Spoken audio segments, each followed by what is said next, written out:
Bonjour à tous et aujourd'hui on se retrouve dans la présentation de l'iPad Pro.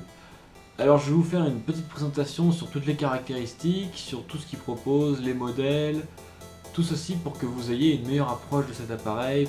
Donc cet iPad Pro est renouvelé cette année et il propose une nouvelle taille d'écran. L'année dernière il a été présenté et il ne présentait que un écran de 12,9 pouces. Cette année il revient avec un écran de 9,7 pouces.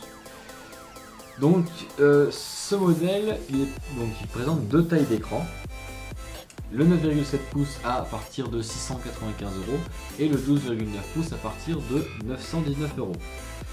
Cet iPad Pro est présent en 4 couleurs, comme l'iPhone 6S ou l'iPhone SE. Il présente l'argent, le gris sidéral, l'or et le rose, mais seulement pour le modèle 9,7 pouces. Il présente donc un modèle Wi-Fi, un modèle Wi-Fi plus 3G ou 4G. Il présente donc en Wi-Fi un modèle 32 Go, 128 Go et 256 Go, respectivement à des prix de 695 €, 875 € et 1055 €. Ensuite, il y a la version Wi-Fi plus 4G, on va dire, qui propose donc des prix, la même capacité, mais avec des prix de 845 € jusqu'à 1205 €. Ça fait quand même très cher l'iPad. Dans la boîte de l'iPad Pro, vous retrouverez donc l'iPad évidemment, le câble Lightning qui peut se brancher donc à l'ordinateur ou au chargeur secteur qui est bien sûr fourni avec. Donc maintenant je vais passer aux caractéristiques techniques de l'appareil. L'iPad Pro 9,7 pouces est très fin. Il fait environ 6,1 mm d'épaisseur, contrairement à l'iPad Pro 2,9 pouces qui fait une épaisseur de 6,9 mm. L'iPad Pro 9,7 pouces fait un poids d'environ 440 grammes, ce qui est très léger pour un iPad, étant donné sa finesse. L'iPad Pro 12,9 pouces fait lui un poids d'environ 720 grammes. Vous avez sur cet iPad la présence du capteur Touch ID qui permet donc de vous enregistrer votre empreinte digitale. Vous avez aussi 4 haut-parleurs sur cet iPad, sur les deux modèles, ce qui vous permettra d'avoir un très bon son avec cet iPad. Vous aurez donc 4 haut-parleurs sur les extrémités. Sur les modèles 4G, vous avez évidemment un tiroir SIM pour mettre votre carte SIM si vous avez un abonnement. Sur l'iPad Pro 9,7 pouces, vous avez une résolution de 2048 par 1536 pixels, ce qui nous fait une densité de 264 pixels par pouce. Vous avez la même densité sur l'iPad Pro, mais puisque l'iPad Pro 12,9 pouces est un peu plus grand, les pixels ont donc augmenté. Vous avez donc une résolution de 2732 par 2048 pixels, ce qui nous fait exactement la même densité de pixels par pouce. Vous avez donc la puce A9X, la plus puissante qu'Apple a créée dernièrement, plus puissante que celle de l'iPhone SE et l'iPhone 6S. Vous avez sur l'iPad Pro 9,7 pouces une caméra arrière de 12 mégapixels, contrairement à l'iPad Pro 12,9 pouces qui ne présente une caméra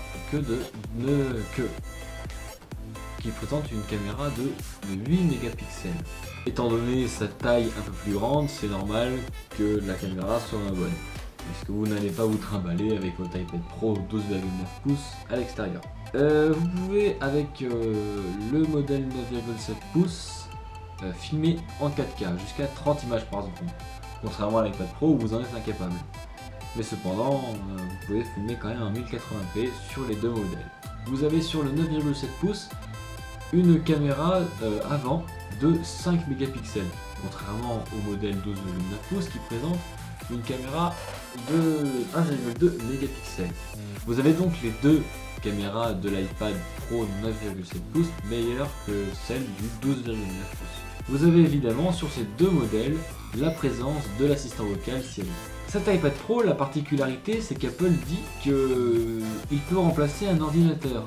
Donc pour ceci, Apple a donc créé des accessoires assez intéressants pour cet iPad. Vous avez par exemple le Smart Keyboard qui permet de se clipser à l'iPad avec son petit connecteur sur le côté, et vous aurez donc une sorte d'ordinateur mais version iPad. Cet accessoire coûte environ 169 €. C'est relativement cher pour un clavier. Vous avez aussi l'Apple Pencil, c'est-à-dire que avec cet Apple Pencil, vous allez pouvoir donc dessiner, vu que c'est un stylo, avec des logiciels qui sont donc compatibles. Donc vous avez, je crois, Photoshop qui est compatible, ainsi que évidemment notes d'Apple, enfin les notes d'Apple. Voilà, vous pourrez donc dessiner, enfin vous irez voir sur le site d'Apple, tout est détaillé, mais pour moi voilà, c'est un peu n'importe quoi ce stylo, parce qu'il coûte 109 €, c'est un peu cher pour un stylo. Vous avez aussi la Smart Cover, évidemment toutes les années on y a droit, pour cet iPad. Elle coûte 59 €. Voilà, la présentation des deux iPad Pro est terminée. J'espère que ça vous aura plu et ça vous aura aidé dans votre choix si jamais vous voulez acheter un de ces iPads. J'espère que j'aurai été clair dans mes explications et que vous aurez vu donc toutes les caractéristiques de ces deux appareils, voir si elles sont intéressantes ou non. Donc voilà, je vous remercie et je vous dis à bientôt pour une prochaine vidéo, et vous pouvez donc vous abonner à ma chaîne YouTube, ça me ferait très plaisir. Je vous souhaite une bonne journée ou une bonne soirée. Merci à tous.